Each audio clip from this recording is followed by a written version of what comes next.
farm. Yan. Yan siya yung ano niya. Naka-view talaga dito.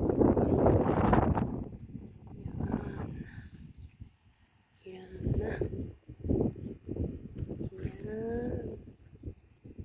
Yan siya. Ang araw, palubog. Yan. Ikutin natin yan. Ikutin natin itong bahay niya. Yan guys. Ang init. Kahit hapon na guys. Ano na, anong oras na? 6:32 ng hapon. Gabi. Yan. Yan. Diba guys? O, tamar na naman. Tamar. Yan. Puntahan natin hanggang dun sa harap. Yan. Yan. Pero itong compound na lang na to. Yan na guys. Dito sa kapatid ng amo kong babae. Yan.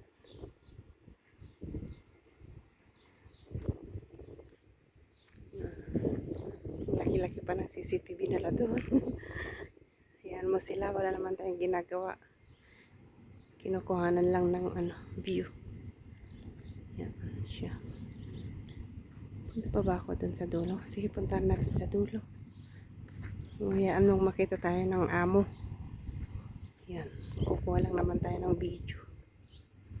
Yan.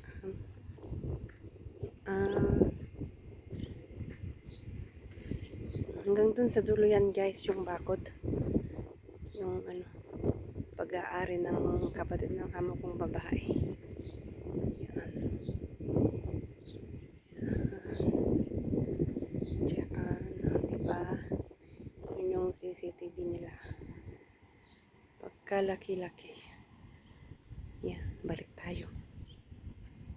Tayo ay baka hanapin na. Yan. Yan na.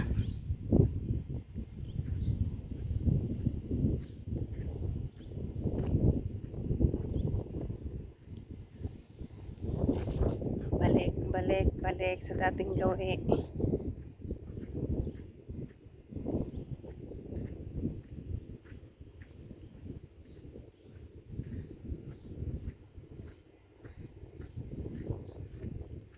Sa travel kasi guys yung mga amo ko na mag-asawa. Kaya dito kami ngayon sa kapatid niya. Dinala na kami dito. Kasi wala kaming kasama sa bahay nila. Sinama kami dito sa farm. Yan. Bye-bye na guys. Bye-bye. God bless. Keep safe always. Bye-bye. Ayan si Love.